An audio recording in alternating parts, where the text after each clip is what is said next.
Me llegó un par de preguntas de un suscriptor. La primera pregunta me decía, ¿Dios puso los animales para comerlos?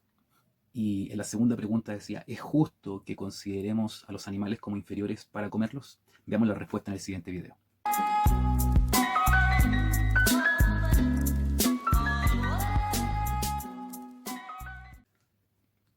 Hola, bienvenidos a Predicaciones Cristianas Evangélicas. En esta ocasión vamos a hablar sobre un tema relacionado con la alimentación y con la Biblia. En las últimas décadas la alimentación de las personas ha cambiado de gran manera. Ya no solamente es habitual conocer vegetarianos, sino que también conocer veganos.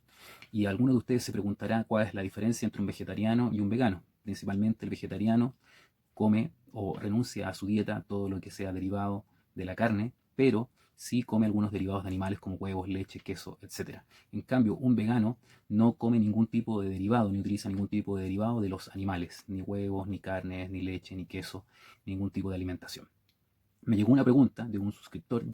La primera pregunta de Kevin Aleknik es, ¿usted piensa que Dios nos haya puesto a los animales para comer? O sea, que los tratemos de inferiores y pues los matemos por eso para comer. Este video lo dividimos de la siguiente manera.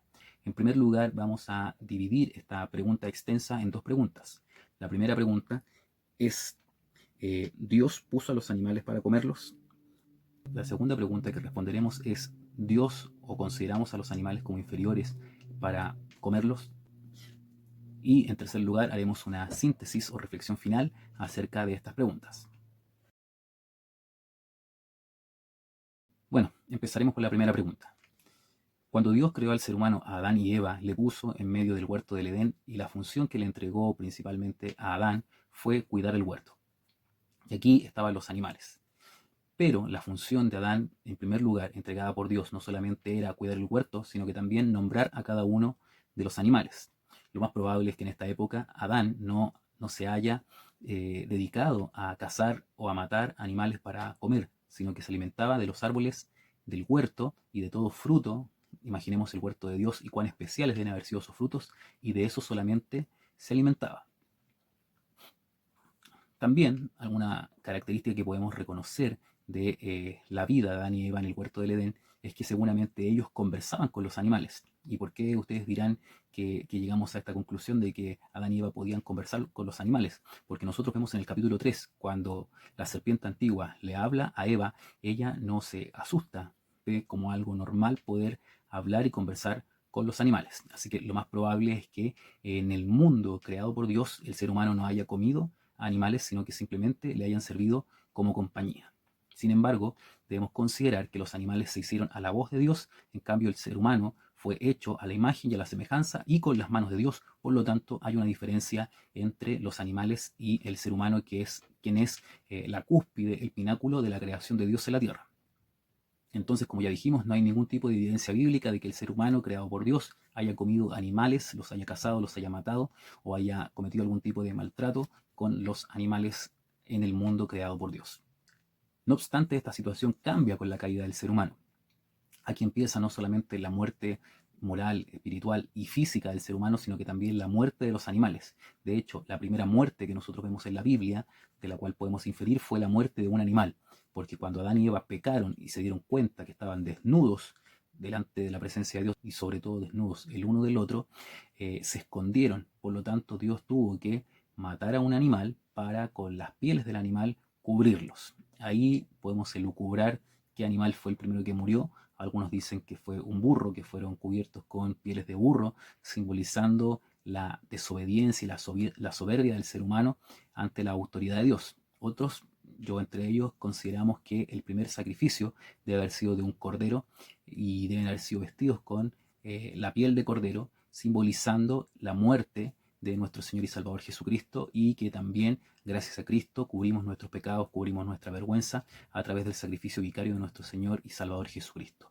Por lo tanto, tenemos la primera muerte. Esto no quiere decir que la muerte de los animales sea algo permitido por Dios, sino que lamentablemente es una consecuencia de la maldad, es una consecuencia del pecado, es una consecuencia de la caída y es algo necesario. A partir de ese momento el ser humano tuvo que dejar el huerto del Edén y las frutas, las verduras, los árboles que ahí se encontraban, y tuvo que enfrentarse a una tierra totalmente nueva. Recordemos que producto de la caída, la tierra se vuelve mucho más difícil para el ser humano para poder producir, para que le dé grano, para que le dé trigo, para que le dé frutos. La debe ahora trabajar, cosechar y vuelve de ella no solamente el fruto de su trabajo, sino que también abrojos, cardos y espinos. Seguramente con la caída muchos animales se alejaron de los seres humanos y el ser humano ya no tenía la capacidad de comunicarse con ellos y ahora para poder satisfacer sus necesidades alimenticias tuvo que empezar a cazar, a matar y a criar animales para poder agregarlos a su alimentación.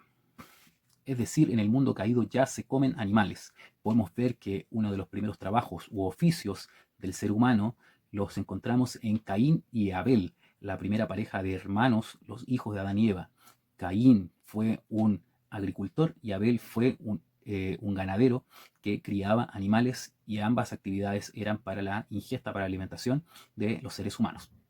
Por lo tanto, en la Biblia encontramos al ser humano criando animales, también encontramos al ser humano cazando animales, como es el caso de Esaú, y encontramos al ser humano comiendo carne, comiendo animales, como la alimentación que le entrega Dios al pueblo de Israel en el desierto. Es más, Dios mismo en el libro de Levítico establece un listado tanto de animales puros como de animales impuros, animales limpios y animales que no se pueden comer. Entre los animales que se pueden comer está la vaca, el cordero, y entre los que no se pueden comer está el cerdo. Ahora bien, algunos dirán, claro, la Biblia permite que se puedan comer animales considerados limpios, pero esto está dentro de lo que se denomina la ley mosaica.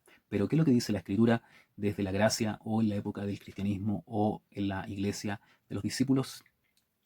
Recordemos que la Escritura habla también que Jesús fue acusado de ser un bebedor y de ser un comedor cuando era invitado a los banquetes, a los festines, junto con sus discípulos a la casa de sus amigos y en muchos lugares donde él transitaba en Galilea, en Nazaret y en el resto de Israel.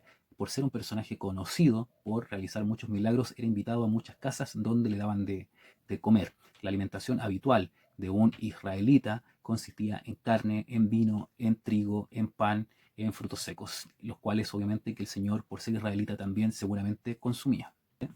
En Hechos capítulo 15, el Concilio de Jerusalén no prohíbe al cristiano comer carne, lo único que le prohíbe es comer carne de animales muertos ahogados, carne sacrificada a los ídolos, comer sangre y fornicación. Pero en cuanto a la alimentación, no le prohíbe ningún tipo de alimento, sino simplemente, como ya hemos dicho, ahogado, sacrificado a los ídolos y comer sangre. Ahora responderemos la segunda pregunta que dice en relación si es justo tratar a los animales como seres inferiores. A ver, hay un movimiento en este momento que es el movimiento especista que considera que todos los seres vivos somos iguales, tanto los seres humanos como los animales.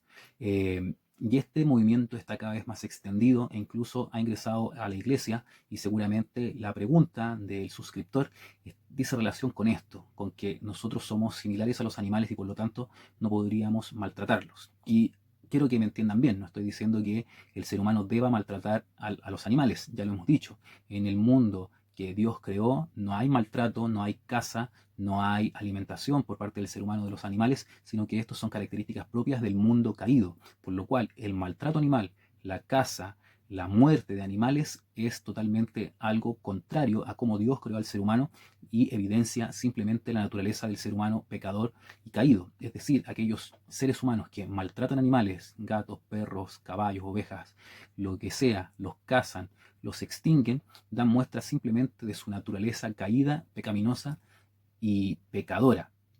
Ahora bien, el ser humano tiene una necesidad natural de alimentarse de carne y la Biblia no lo prohíbe, pero es muy contrario alimentarse de carne para satisfacer las necesidades básicas de nutrientes, proteínas y otros minerales que el ser humano necesita para poder crecer y desarrollarse, a matar con crueldad a los animales para poder satisfacer estas necesidades. Llegamos a la reflexión final. ¿Qué podemos decir? Es un tema complejo, es un tema de preguntas que nos llegan y que están asociadas a el espíritu de este siglo XXI, donde el veganismo, donde el especismo está entrando también en la iglesia y muchos jóvenes y señoritas quizás tienen la misma pregunta, ser vegano, ser vegetariano, somos iguales a los animales y reflexionando, obviamente, que no somos iguales a los animales, porque obviamente que todos somos seres vivos. Si nosotros miramos los seres vivos, podemos ver que las tortugas, los peces, los perros, los caballos, los seres humanos, todos estamos dentro de ese conjunto. Pero cuando miramos a un animal, no vemos las características de humanidad, de razonamiento, de lenguaje, de lógica, de inteligencia, de libre albedrío, de la responsabilidad que tienen delante de Dios, de un alma que posean, por lo tanto son distintos a nosotros. Ahora bien, la Biblia, si bien no prohíbe el consumo de carne, tampoco avala ni respalda el maltrato a los animales. Así que esperamos que la respuesta te pueda quedar clara y que de alguna u otra manera podamos clarificar estas ideas no solamente a ti, sino que también a todos los que puedan ver este video. Si alguien acepta ideas del veganismo o si quiere ser vegetariano, la verdad que nosotros no podemos acusar, no podemos censurar, no podemos ser guardianes de la conciencia de nuestros hermanos. Cada uno dará cuenta a Dios. No estoy diciendo que sea algo malo. Cada uno tiene sus principios, sus valores y sus puntos de vista. Todo me es lícito, no todo me conviene. Cada uno toma sus decisiones y la verdad que no debemos discutir por este tipo de situaciones. Si alguno es vegetariano, si alguno es vegano, si alguno es omnívoro, eso no debe ser una situación que nos lleve a contender o a discrepar entre distintos hermanos que siguen la misma fe en Cristo. Esperamos que esta respuesta, un poco extensa, haya sido de bendición para tu vida. Llegamos al final de este video respondiendo a la pregunta de nuestro amigo Kevin. La verdad es que yo no lo conozco. Supongo que debe ser algún jovencito o persona no muy adulta que tiene esta inquietud acerca de si se podía o no se puede comer carne según la Biblia y si es que hay algún tipo de contradicción entre el maltrato animal y ser cristiano. Esperamos que esta temática haya sido de bendición. Si te ha gustado, dale un like, deja tu comentario, estamos respondiendo todos los comentarios y sobre todo comparte este video para que también otros puedan tener estas respuestas a dudas que quizás todos nosotros también tenemos de alguna manera y que la Biblia también puede responder. Que el Señor les bendiga y para el Señor honra y gloria desde ahora y para siempre.